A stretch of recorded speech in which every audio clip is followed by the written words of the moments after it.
Hello everyone. Hi Toby. Hi Toby, how are you? Good, thank you. How are you all? Not bad. We told you the sun would come, didn't we? You're right. I was just thinking that as I walked in. I thought, I've put a tweet out when it's Noah's Ark. I should put one out when it's Hawaii 5-0. Told you the Welsh Riviera. I told you that. You did tell me that. Yes, you did for sure. Yeah. There we are. Okay. Toby, just I suppose it's strange for everyone. A new tournament starting in late April. Not something that you'd be used to, really. No, certainly new ground for all, and especially one that changes on a daily basis. So, it's same old faces under a different umbrella. How will you approach this tournament? Well, we haven't played for a while, so we're actually quite excited about playing. I think we'll probably strike a balance between giving people opportunity and that deserve an opportunity, and also trying to improve our performance. Because it's important that we finish well with the view to where it takes us to going into next week. We're only 9 months into this project, so the more time we can get executing and practicing our, the sort of principles of what we want to be, the better. How disappointed were you when you heard the news this week about us not being able to play the South African sides, because this was obviously the purpose of the tournament? Yeah, really disappointed, because obviously you like fresh challenges, you like freshness of playing different people and whatever. So yeah, that's really disappointing, but that's out of our control. So we move on. I suppose hindsight's a wonderful thing, but there could have been a decision. You could have carried on playing the rest of the season as it was. They took the decision to try this, and it hasn't worked. Any problems about the containing the season for this tournament now, where there's not perhaps as much on it as there might have been? No, not really. Hindsight, if it was hindsight, is a wonderful thing, as you say, and I'd be sitting in some beach hut somewhere with the winning lottery numbers. So I can't control that. So it is what it is, and we see the opportunity and the positives around it, and we're looking forward to it. Pop down Langland Bay and those beach huts are there, Toby. So. I know, and I can see one just from here. Yeah. In fact, can I see you in it? Are you actually in it? yeah, just around the corner. You already knew, obviously, but it sounds a bit. But just Alan Wynne, I can stop asking you about it now. I've waited for this. Yeah. I've waited for this moment. Yeah. I told you. Did I not? Yeah, keep us going week Don't week. Worry about Japan. I told you. No, yes. So no, it's obviously great. An incredible player, icon of Welsh rugby, home region, speaks volumes for what he wants to do and what we want to do on and off the pitch. So yeah, delighted about that. And could there be more, do you think? I'll be doing this again in 12 months' time. Right? What more? What another? Another signature from Alan Wynne? Yes, yeah. Yeah, I think. Look, if people feel that his performance is declining, then you should watch the Six Nations. So from that point of view, it's governed by what he delivers. He knows that. He'll be the first to say it, and he's delivering, elite performance week in and week out. So why wouldn't it be? How's Gareth Hanscom? We saw he released something yesterday. He's running. You said there might be a chance that he could feature before the end of the season, Rainbow Cup. How's he looking for you? Well, he's still in the rehab phase. He's not involved with us yet, so there's nothing on the very near horizon for him being involved. And again, we take it with the nature of his injury on a weekly basis, So we'll keep looking into it. We'll keep building him up and see where it takes us. Any chance before mid-June? I don't know, if I'm honest. I don't know. It's governed by how he responds to training, how he feels about it. But with that sort of nature, you're going to have to put together a few weeks' worth of training before you even just from irrespective of the injury, the volume of training you require to not put yourself at risk from fatigue. So there's many things that are at play, not just an injury. Just the Rainbow Cup variation laws, the three of them trialling. As a coach, maybe just go through them, Toby. How have they changed, and what do you expect to see from them in this tournament? Well, I think there's going to be a lot of learning. You have to be adaptable because you're undoing years and years of historical behaviour. So I think there's a learning of that. Obviously, we've seen people use it before with the Southern Hemisphere. So, there's a bit of learning in that. And it's the real part of it in the early days is to understand the clarity of it all. Understanding what it means, and before you can, and how it feels before you can look at the opportunities within it. So, yeah, I mean, we want to make the game better. It'll be interesting to see whether they do, whether this does or not. Red card one, 20 minutes. Obviously, another player can come back on after 20 minutes. What do you make of that? Well, and again, there's always a price to pay, whether it's fatigue or not. And it's effectively turning into a double yellow card, but with a player that can't be replaced. So again, you've got an opportunity when they're down to a number, but also then you get two teams deciding the outcome, and there's a fatigue element to it for getting players on the pitch depending on when it happens. So, look, I think that's an uncontrollable. I think what I do like about it is with everyone trying to make the game safer and the tackle law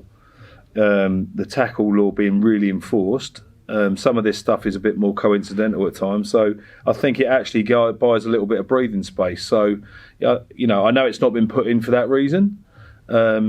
In my understanding, but it does allow you a little bit of, I suppose, not flexibility, but a little bit of empathy, I suppose, whilst we undo all this historical stuff. And your captain probably happens to be one of the smartest rugby brains around. He's got a new role in sort of the captain's challenge. How much of emphasis is there on that? Well, he's told me all about it. So that probably tells you everything about Justin Tipperick, to be fair. No, we've briefed all the people that have captained the sides. So from Adam Beard, Steve Myler, Reece Webb, etc. We've had little workshops on that and how that actually flows. But until you're actually out there, I mean, if you actually look at you're not talking about non-decisions, you're talking about decisions. So from that point of view, you just have to be really clear on the process of doing it and how it's going to work, and then we can look at obviously the nuances. What we want is everyone wants is accuracy, and this is potentially a mechanism to make it accurate. And the Cardiff Blues, obviously it's going to be a strange game, as in it might be similar to the matches you played sort of last August, but what are you expecting from them? Well, look, obviously Dyer's in there, and he'll be doing this similar what I have had to do, and he's there for a while, and he'll be embedding things that he wants to change, and that you talk about a different competition without potentially a risk on outcome. It provides opportunity for you to try and experiment if you want to. For us, it's not. It's around us refining what we do. But if you're a new coach, I'm sure there's little bits and pieces that you'll be looking at. So, yeah, I think that we don't know what we're going to get really, and there's been quite a long lead-in time to this game. So, there could be a few different things, which is good because it's a challenge for everyone to be able to adapt to what's going on the pitch. Final one for me, just a couple of longer-term injuries you've had. Bradley Davis, Scott Williams. How are they at the moment? Scott Williams is back in skills training. He's done a few ad hoc sessions, so he's getting much closer. Brad Davis is available.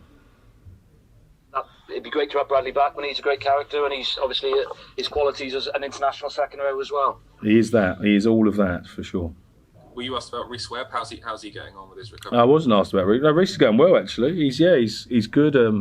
If you speak to him, he's playing next week. So but Webby always says that, which is fantastic. But he's got such a positive attitude around recovery. He recovers very quickly. He's a good healer. So yeah, he'll be getting back there towards the end of the Rainbow Cup, I think.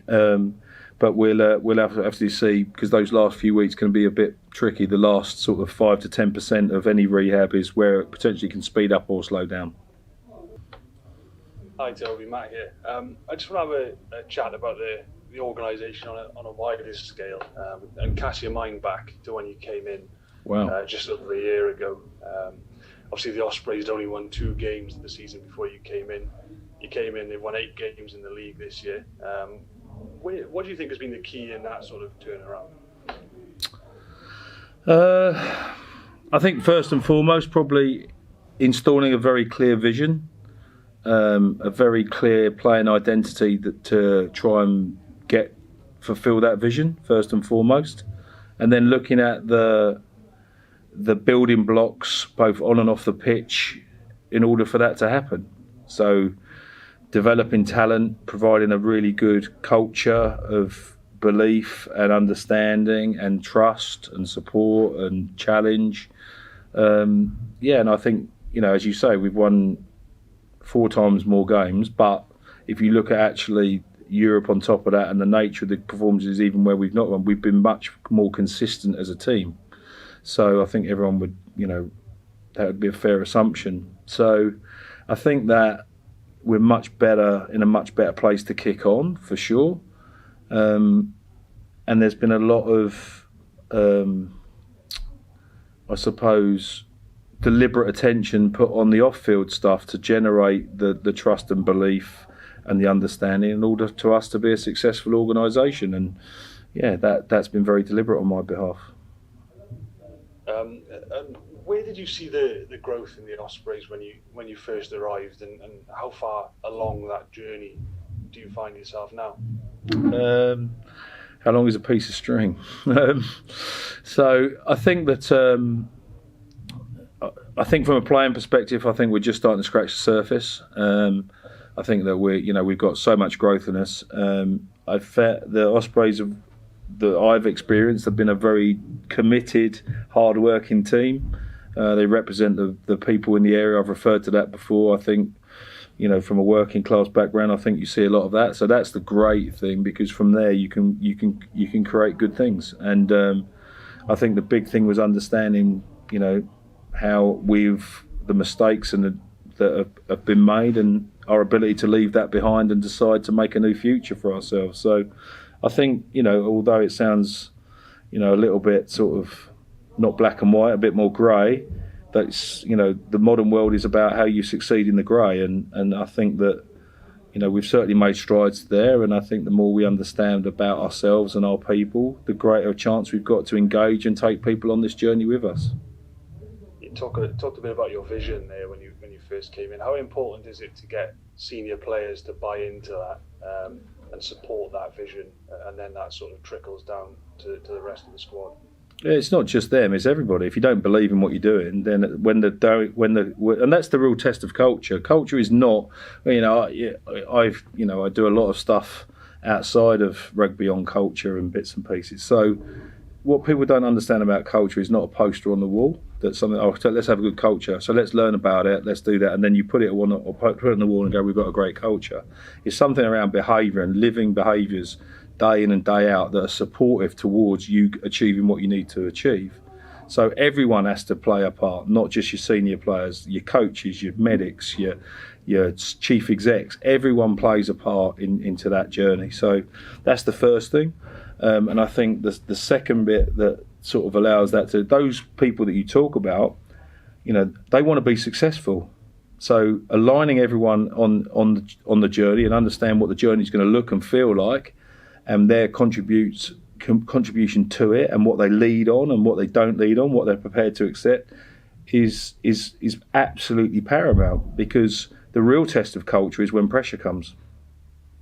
So it's easy when you've won 4 away games, as we did, on the spin, because everyone's not worried about it. But when you lose 3 or 4, then you're going to find out what people really truly believe in, and that's the real test of culture, is your behaviours when the pressure comes on. What are the sort of behavioural traits that you want from your players on the sort of training field and in the off-field stuff? I think that there's a price to pay every week, on and off the pitch, in relation to preparation. Be the best version. I ask them to be the best versions of themselves. I can't ask them to do things that they're not. They know that I provide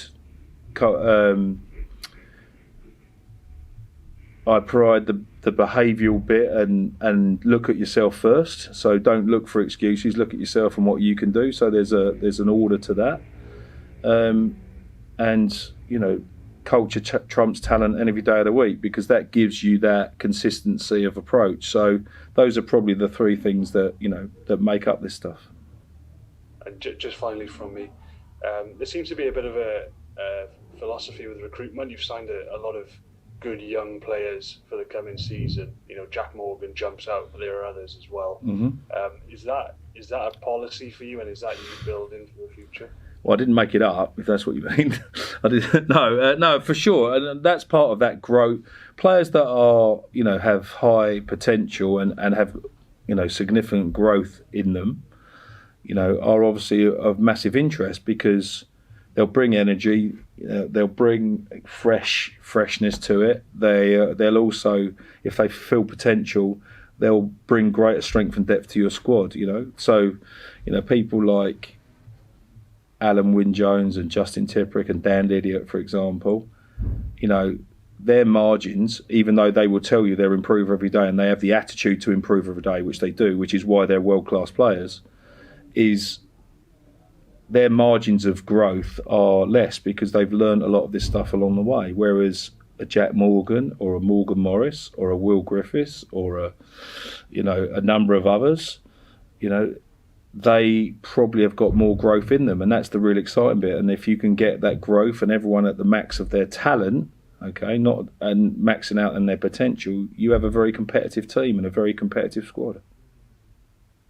Thanks, Toby. You're welcome. We all good? All good. Thanks, lads. See you later. I told you I was right.